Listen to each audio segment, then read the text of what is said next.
Good morning, guys. Welcome back to Faith and Freedom Friday. It's another Friday on New England Next Gen. Every Friday, we talk about how to live out our faith while standing strong in our freedom. Together, today, we're going to be tackling something that we all face. How do we agree to disagree in a divided world? How can we hold on to truth, respect each other's freedom, and still show love at the same time? That's what this conversation is all about. So with current issues, the problem today is that disagreement is everywhere. Some people want tighter border security, others push for open reform. Parents and schools clash over what's being taught to kids, and even with technology, AI, TikTok, or privacy debates, it splits people apart. These are not small arguments, but the bigger danger is what they do to relationships. Instead of saying, I disagree with your opinion, people are saying, I reject you as a person, and that's where we can go wrong. With the role of social media pours fuel on the fire for some. Behind a screen, people will say things that they'd never say in real life, they never say face to face. Sarcasm can get misread and the tone gets lost, and suddenly disagreement can turn into disrespect. Think about the last comment section that you scrolled through. Did it look like dialogue or did it look like a battlefield? And lately, we've seen posts that don't just stop at insults, they escalate into hatred. Whether you're pro-life, pro-Trump, or hold values that go against the cultural tide, people online don't just say, I disagree with you. They'll call you names. Well, we won't go because we've already covered all the names that they've called us before in the previous episodes. But you can get the idea. Some even suggest violence against anyone who doesn't share their worldview. It hurts, it's unfair. But here's the truth. When people lash out like that, it often says more about their pain than it does say about us. It's not really about you. It's about their fear, their frustration, their own wounds. And this is where we can rise above. We don't have to let their words stick. We don't have to respond with the same anger. We can choose to agree to disagree and still keep our peace. Because at the end of the day, the attack isn't about us, it's about them. So how can we communicate this with love and respect? If we want to be different, then we have to communicate differently. The biggest takeaway is that we can't just respond the same way. It's not going to go anywhere. It's not going to grow into something else. It's just going to stay stagnant. So in order to change it, you'd have to innovate something new.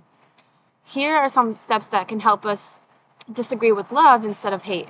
Number 1, listen first, speak second. Don't just wait for your turn. Really hear them. Say, tell me more about why you feel that way. Number 2, separate the person from the opinion. You can say, I respect you, but I see this differently, instead of attacking them. Number 3, choose words that build, not break. Swap harsh phrases like, that's dumb, or and say, here's how I see it. 4, try to find common ground. Even in disagreements, there's often a shared value like safety, fairness, or family. You can point that out and help shape your conversation. Number 5, watch your tone. Sometimes it's not the words that you say, but the way that they're said that can stir up anger. Also, social media or just if it's in text, you can't really tell the tone. So just be careful with that. Number 6, know when to pause. Sometimes the most respectful thing you can say is, we may not agree, but I still respect you. And 7, practice grace. Remember that not everyone communicates well. Not everyone has the same education as you. They haven't had the same background as you. There's so many factors. So some lash out and they just don't know another way. And so you can answer with kindness. It's like the whole idea of being the bigger person, but even in the small things, you just have to see it from their perspective. Proverbs 15:1 says, a gentle answer turns away wrath, but a harsh word stirs up anger. If we want peace, our words and tone matter. Part of communicating in love also means refusing to judge someone just because they see the world differently. Too often we attach labels. If you believe this, then you must be a bad person. If you support that you must be hateful, but that's not always true. People are shaped by their experiences, their families, and their struggles. You don't have to agree with them, but you also don't have to judge them. Judging someone shuts the door. Respect keeps that door open. And here's something important. If we treat those who disagree with us badly in return, we don't gain anything. Matching anger with anger doesn't change minds, it just creates more division. But when we choose respect instead of retaliation, that's when people notice something different in us. Jesus said in Matthew 7, "Do not judge, or you too will be judged." Our faith calls us to step away from judgment and step towards grace. I'm going to give some historical reminders. So I have Hamilton versus Jefferson. So disagreement has always been a part of building something great. Think of Alexander Hamilton and Thomas Jefferson. Hamilton wanted a strong central government and a national bank. And Jefferson wanted small government, more state power, and worried about losing freedom. They've clashed constantly, but their debates shaped the Constitution, the Bill of Rights, and America's balance of power. They didn't walk away from the table. They argued, they sharpened each other, and because of it, our country became stronger. Fast forward to Abraham Lincoln. When he became president, he did something bold. He invited his biggest political opponents into his cabinet. Why? Because Lincoln believed that disagreement could make him a stronger leader. His team of rivals argued, challenged him, and kept him humble. They didn't always agree, but they worked toward a common good. And that's the heart of agreeing to disagree. You don't need everyone to think the same. You need people who can challenge you while still respecting the relationship. And if you want to see a disagreement overcome at the highest level, look at Nelson Mandela. Mandela spent 27 years in prison under South Africa's system. He had every reason to hate, every reason to divide. Yet when he was finally released, instead of seeking revenge, he chose reconciliation.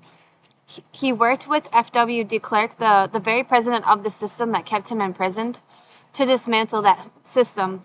Together, two men were from opposite histories, and they built a new South Africa. Mandela could have chosen bitterness. Instead, he chose love. And because of that, he didn't just change his country, he inspired the whole world. If Mandela could forgive his jailers and work with his enemies, maybe we can forgive a friend who disagrees with us on politics, culture, and faith. Aristotle said it best. It is the mark of an educated mind to be able to entertain a thought without accepting it.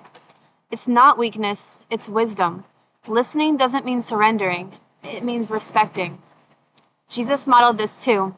When he disagreed with the Pharisees, the Roman officials, and even his own disciples, he never stopped showing truth and love. Romans 12:18 tells us, "If it is possible, as far as it depends on you, live at peace with everyone." John 13:35 says, "By this everyone will know that you are my disciples if you love one another." And Romans 12:21 adds, "Do not be overcome by evil, but overcome evil with good." Faith reminds us not to fight hate with hate, but to respond with love.